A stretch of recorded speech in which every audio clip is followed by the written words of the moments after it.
കുട്ടികൾ രാത്രി ഉറങ്ങാൻ കഴിയാതെ വിഷമിക്കുന്ന അവസ്ഥയാണ് ഇപ്പോഴുള്ളത്. പാതിരാവുകളിൽ എഴുന്നേറ്റ് അമ്മമാരും കുഞ്ഞുങ്ങളും നടത്തുന്ന നിലവിളി ഈ മുല്ലപ്പെരിയാർ ഡാമിൻ്റെ പരിസരത്തിൽ എറണാകുളം ജില്ല വരെ വ്യാപിച്ചു കിടക്കുന്ന മനുഷ്യരുടെ ഇടയിൽ ഉണ്ട് എന്നുള്ള ഒരു വാസ്തവം അതൊരു വലിയ മാനുഷിക പ്രശ്നമാണ്, ഒരു വലിയ വൈകാരിക പ്രശ്നമാണ്. അത് ഊതി വളർത്തുവാനോ അത് രണ്ട് ഭാഷകൾ തമ്മിലോ രണ്ട് സംസ്കാരങ്ങൾ തമ്മിലോ ഉള്ള അന്തരമാക്കി വളർത്തിയെടുക്കാനോ ഒന്നും ആഗ്രഹിക്കുന്നില്ല. പക്ഷേ ഇവിടെ തിരുമേനി സൂചിപ്പിച്ചതുപോലെ ഇതൊരു മാനവികതയുടെ പ്രശ്നമാണ്. ഇത് മലയാളിയുടെ മാത്രം പ്രശ്നമല്ല, തമിഴ് സംസാരിക്കുന്ന ആളുകളുടെ പ്രശ്നമല്ല. മറിച്ച് ഒരു ജനത ഒരു വലിയ ഭീഷണി, പ്രകൃതി ദുരന്തം നേരിടുന്ന ഘട്ടത്തിലേക്ക് കാര്യങ്ങൾ വഷളാകുന്നു എന്നുള്ളത് തീർച്ചയായും ഇന്ത്യൻ ദേശീയതയ്ക്കും മാനവികതയ്ക്കും നേരെ ഉയരുന്ന വെല്ലുവിളിയാണ് എന്ന് നമ്മുടെ ഭരണാധികാരികൾ തിരിച്ചറിയണം എന്നാണ് എനിക്ക് ഈ സമയത്ത് പറയാനുള്ളത്. നമ്മുടെ മാധ്യമരംഗത്ത് വളരെ സജീവമായി പ്രവർത്തിക്കുന്ന ഏഷ്യാനെറ്റ് കമ്മ്യൂണിറ്റി ഇങ്ങനെ ഒരു സന്ധ്യാ ധർണ സംഘടിപ്പിച്ചത് വഴി നിശ്ചയമായും നമ്മുടെ മാനവികത വീണ്ടെടുക്കുവാനുള്ള, ഇന്ത്യൻ ജനതയുടെ സംസ്കാരം വീണ്ടെടുക്കുവാനുള്ള ഐക്യവും പുരോഗതിയും യഥാർത്ഥം ആക്കുവാനുള്ള പരിശ്രമങ്ങൾക്ക് വലിയ ശക്തി പകരുകയാണ് ചെയ്യുന്നത്. ഈ കൂട്ടായ്മ സംഘടിപ്പിച്ചവരെ ഞാൻ അഭിനന്ദിക്കുന്നു. ഏഷ്യാനെറ്റ് സ്റ്റാഫിൻ്റെ പ്രതിനിധികളെ, ആദ്യമായി ഇങ്ങനെ ഒരു നല്ല സംരംഭത്തിന് ഇറങ്ങി തിരിച്ച നിങ്ങൾക്ക് നമ്മുടെ ഏവരുടെയും നന്ദി പറയുകയാണ്. പിന്നെ ഇത് നമ്മുടെ കേരളത്തിലെ 3-4 ജില്ലകളുടെ മാത്രം പ്രശ്നമല്ല, കേരളത്തിൻ്റെ മൊത്തം അതുപോലെ മനസാക്ഷി മരവിച്ചിട്ടില്ലാത്ത എല്ലാവരുടെയും ഒരാകുലതയാണ് മുല്ലപ്പെരിയാർ. ഇപ്പം നമ്മൾ കാണുകയാണ്, എത്രയോ പഠന റിപ്പോർട്ടുകൾ കഴിഞ്ഞു, എത്രയോ വിദഗ്ധ സമിതിയുടെ മുന്നറിയിപ്പുകൾ കഴിഞ്ഞു. വീണ്ടും ഇത് പഠിച്ചുകൊണ്ടേ ഇരിക്കുകയാണ്. എന്തിനാണെന്ന് എനിക്ക് മനസ്സിലാവുന്നേയില്ല. ഇപ്പം തമിഴ്നാടിൻ്റെ ആ ഒരു കുറ്റകരമായ ഒരു ഉദാസീനതയും അവരുടെ ധാർഷ്ട്യവും അതിനു മുന്നിൽ കേന്ദ്ര ഗവൺമെൻറ്റിൻ്റെ പതറിയുള്ള നിൽപ്പുമൊക്കെ നമ്മളെ വളരെ വിഷണ്ണരാക്കുന്നുണ്ട്.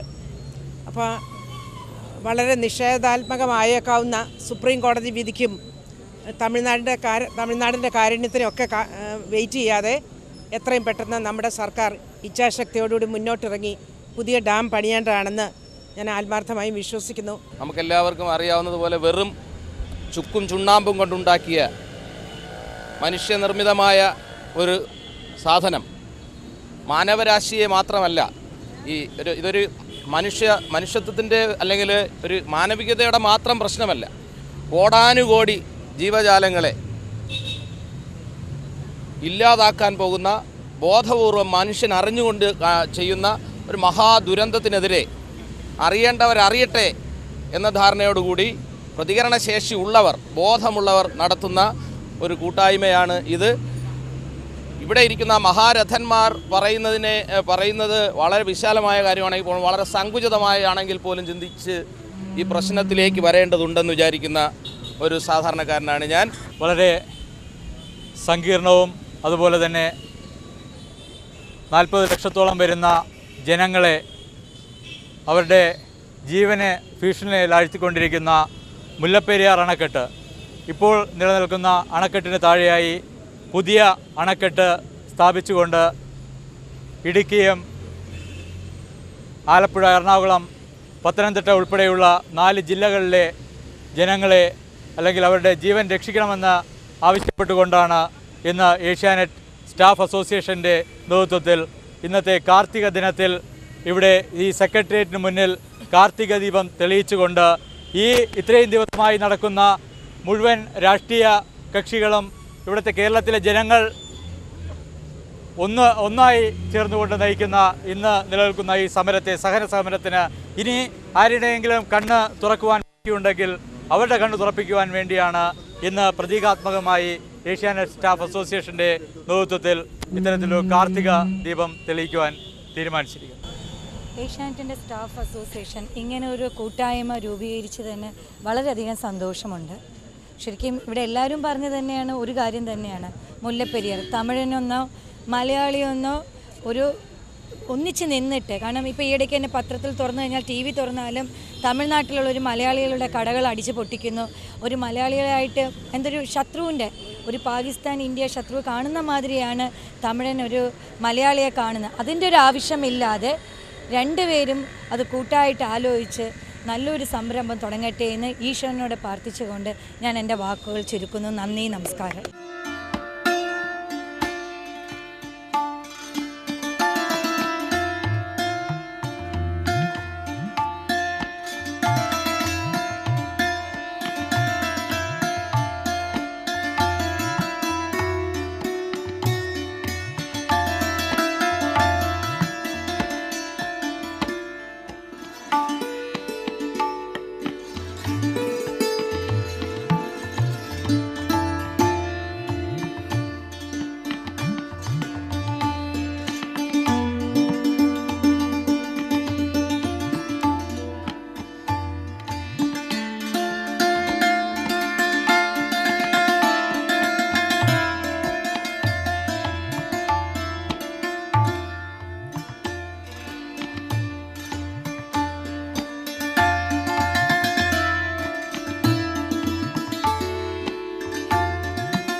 हिमाचल यमुना गंगा उच्चल जलति तरंगा तब शुभ नामे गाहे तब शुभ आशीष माहे गाहे तब जय गाथा